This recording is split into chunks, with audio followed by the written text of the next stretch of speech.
हाँ जी, good morning students. Today we discuss the theorem. If S1 and S2 be two ideals of a ring R, then S1 plus S2 is generated by S1 union S2. Generated का जो simple है वो कोई भी अगर ideal किसी set से generate होता है तो हम उसको एंगल ब्रैकेट्स के अंदर लिखते हैं. जैसे if A is an ideal generated by S, तो या तो हम उसको पैरेंथेसिस में लिखा हुआ है या मोस्टली जो हम यूज करेंगे थ्रू आउट ऑफ इस बुक में वो हम क्या यूज करेंगे, angle bracket. Means A is an ideal generated by S. Means अब यहाँ हमें क्या दिखाना है कि S1 प्लस S2 एक आइडियल है. ये तो हम ऑलरेडी प्रूव कर चुके हैं कि अगर S1 और S2 आइडियल है तो उनका सम भी क्या होगा, आइडियल होगा. और अब हम यहाँ क्या प्रूव करेंगे, S1 प्लस S2 जो आइडियल है वो किससे जनरेट हो रहा है, S1 यूनियन S2 से जनरेट हो रहा है. या हम उसको क्या कह सकते हैं, S1 plus S2 is the smallest ideal containing S1 union S2. जैसे यहाँ मैंने आपको बताया था आइडियल ए जो है वो आर से जनरेट हो रहा है. Means A is the smallest ideal containing S. A जो है वो आर का स्मॉलेस्ट आइडियल है जो एस को कंटेन कर रहा है. तभी तो हमने कहा था कि अगर और कोई ऐसा आइडियल है आई जो एस को कंटेन कर रहा है तो ए भी किस में कंटेन होगा, आई में. मींस ए इज द, अगर हम कह रहे हैं कि A is generated by S, means A is smallest ideal of R containing S. अब हमें यहाँ क्या दिखाना है, S1 plus S2 is the smallest ideal containing S1 union S2. Ideal तो वो है लेकिन अब हमें क्या दिखाना है, वो स्मॉलेस्ट आइडियल है जो S1 यूनियन S2 को कंटेन करता है. ठीक है, we have already proved S1 plus S2 is an ideal of R. ये तो हम ऑलरेडी प्रूव कर चुके हैं. तो now we show S1 plus S2 is generated by S1 union S2. Since S1 and S2 are additive subgroups of R, ideal है वो are के, तो एडिटिव सबग्रुप्स तो हैं ही आर के. सो जीरो, अब जब वो आइडियल सबग्रुप्स हैं तो भी आइडेंटिटी एलिमेंट तो उसमें है ही, तो जीरो S1 में भी है और S2 में भी है. अब ए कोई एलिमेंट हमने S1 का ले लिया, ठीक है, तो अब ए एलिमेंट S1 का है और जीरो एलिमेंट S2 का है, तो A1 जो एलिमेंट है उसको हम लिख सकते हैं ना A1 प्लस जीरो. तो किसका एलिमेंट हो गया A1, S1 प्लस S2 का एलिमेंट हो गया. This implies A1 belongs to S1 plus S2. अब A1 तो किसका एलिमेंट था, S1 का, पहुंचा किस में दिया, S1 प्लस S2 में. इसका मतलब S1 is contained in S1 plus S2. Similarly we can show S2 is contained in S1 plus S2. तो इसका मतलब अगर S1 भी इसमें कंटेन्ड है S2 भी कंटेन्ड है तो उनकी यूनियन भी S1 plus S2 plus union S1 plus S2. कहने का मतलब S1 union S2 is contained in S1 plus S2. Means उनकी यूनियन जो है वो भी S1 प्लस S2 में कंटेन्ड है.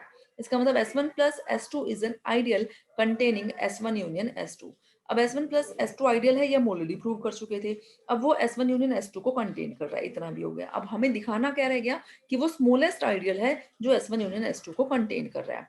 Also, if S is any ideal containing S1 union S2, then S must contain S1 plus S2.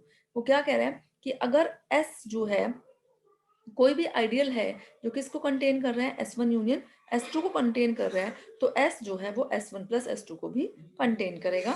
तो इसलिए S1 plus S2 जो है वो स्मॉलेस्ट आइडियल है R का containing S1 union S2. Means S1 plus S2 is generated by S1 union S2. Next है product of two ideals. If S1 and S2 are two ideals of a ring R, then we define the product of S1 into S2 of S1 and S2 as. अब product कैसे define किया हमने two ideals का. This is equal to summation I varying from 1 to n ai bi, where ai belongs to S1 and bi belongs to S2. अब देखो, अब जब हम प्रोडक्ट की बात करेंगे S1 इंटू S2 के, अब से S1 में जो एलिमेंट्स हैं वो इस फॉर्म के हैं A1 A2 A3 A4 A5 up to सोन. और B2 S2 के जो एलिमेंट्स हैं वो हैं B1 B2 B3 B4 up to सोन. अब S1 इंटू S2 में जो एलिमेंट्स आएंगे आएंगे तो उन दोनों के प्रोडक्ट्स ही. अब देखो, अगर मैं S1 का A1 लूँ और S2 का B1 लूँ तो A1 into B1 S1 into S2 का है. अगर S1 का A1 लूँ और S2 का B2 लूँ तो A1 इंटू B2 भी हमारा S1 S2 का है. ऐसे अगर S1 का A1 और S2 का B3 लिया तो A1 इंटू B3 भी मेरा S1 इंटू S2 का एलिमेंट्स है. अगर मैं कह रही हूँ A1 into B1 A1 into B2 A1 into B3, ये मेरे S1 इंटू S2 के एलिमेंट्स है, तो उनका सम भी जो है वो हमारा S1 इंटू S2 का एलिमेंट है ना. तभी इसने जो क्या कहा है कि जो एलिमेंट्स हैं S1 इंटू S2 के वो किस फॉर्म के हैं, summation I varying from 1 to n ai bi form के. तो फर्स्ट थ्योरम है इस पे, if S1 and S2 are two ideals of a ring R then their product is also an ideal of R। ये हमें इसमें prove करना है। तो सबसे पहले हमें यही दिखाना है कि S1 इंटू S2 जो है वो नॉन एम्प्टी है नॉन एम्प्टी, क्योंकि जीरो जो है उसको हम लिख सकते हैं 0 into 0 and this belongs to S1 into S2।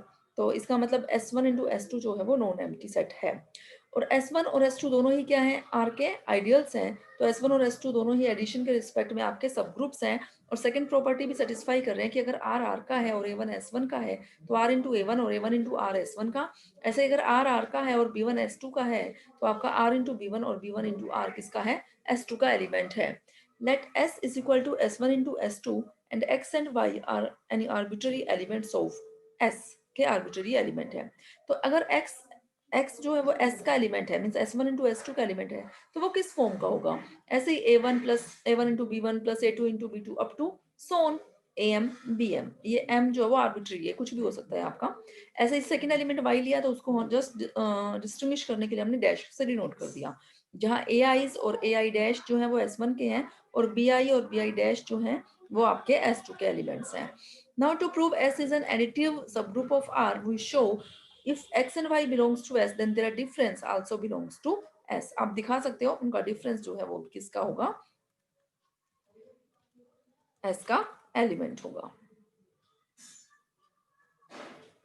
ठीक है, नाउ x माइनस वाई, अब x की वैल्यू रख दी, y की वैल्यू रख दी। अब हमने उनका क्या लिया, डिफरेंस लेना है, लेकिन माइनस साइन के साथ इसको हमने कंबाइन करके लिखा हुआ है। अब ये a1 पहले वाले एलिमेंट s1 के हैं, ऐसे ही minus a1 dash minus a2 dash ये एलिमेंट भी किसके होंगे, s1 के, क्योंकि एडिशन के रिस्पेक्ट में वो ग्रुप चल रहा है। सिमिलरली bi's जो हैं वो आपके s2 के और bi डैश जो है वो भी आपके किसके होंगे, s2 के होंगे। सो x माइनस वाई जो है वो आपका क्या हो गया, alpha 1 into beta 1 plus alpha 2 into beta 2 up to सोन अल्फा के बीटा के से, where alpha 1 alpha 2 up to so on alpha k belongs to s1 and beta 1 beta 2 up to so on beta k belongs to s2 and k is equal to m plus n। ठीक है, thus x minus y जो है वो किसका हुआ, s1 into s2 का element है। अब now we shall show if r belongs to r and x belongs to s then r into x and x into r belongs to s। ये आप खुद से करोगे, ये प्रूफ बिल्कुल सेम आइडियल प्रूव करने के लिए जैसे हम प्रूव करते हैं। तो यहाँ से हम क्या दिखा दिया हमने कि S1 इंटू S2 जो है this is an ideal of R। Remark है, if A is left ideal and B is right ideal of a ring R then A into B is two sided ideal of R but B into A need not be one sided ideal of R। कि अगर A left है और B right है तो A into B तो both sided होगा, means अगर left ideal को लेफ्ट प्लेस पे रखो और राइट आइडियल को राइट प्लेस पे अगर हम रखें और उनको मल्टीप्लाई कर दें, ए लेफ्ट है लेफ्ट प्लेस पे रखा, बी राइट आइडियल है राइट प्लेस पे रखा और उनको मल्टीप्लाई किया, मीन ए इंटू बी, तो वो तो बोथ साइडेड आइडियल बनेगा। लेकिन अगर आप रिवर्स करते हो, अगर बी इंटू ए की बात करें तो वो एक साइडेड आइडियल भी हो ऐसा भी जरूरी नहीं हो सकता, वो कोई ना लेफ्ट आइडियल हो और ना ही वो राइट आइडियल हो।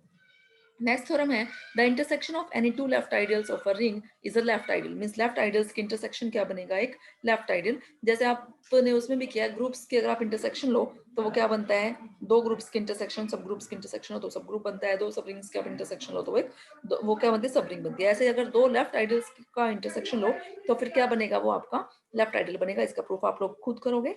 फिर ये जो था बिल्कुल सेम वैसे ही है जैसे हमें आपने ऑलरेडी करो किया हुआ है, ऐसे ही पहले दो के लिए था, फिर ये काम हमने आर्बिट्रेरी के लिए किया हुआ है। बिल्कुल सेम रिजल्ट होल्ड करेगा राइट आइडियल्स के लिए, सिर्फ डिफरेंस ये रहेगा कि उसमें जो रिंग है, रिंग के एलिमेंट को आपने राइट साइड पे मल्टीप्लाई करना है। Next, the intersection of any two ideals of a ring is again an ideal. अब आइडियल के लिए यहाँ आपको लेफ्ट और राइट दोनों की कंडीशन लेके चलनी है, means R into A B और ए इंटू आर बी, ये भी आप खुद करोगे। An arbitrary intersection of an ideals of a ring is also an ideal of the ring। ये आर्बिट्रेरी के लिए काम किया हुआ है, ये काम आप लोग खुद करोगे, कहीं कोई प्रॉब्लम आती है तो आप पूछ सकते हो मुझसे।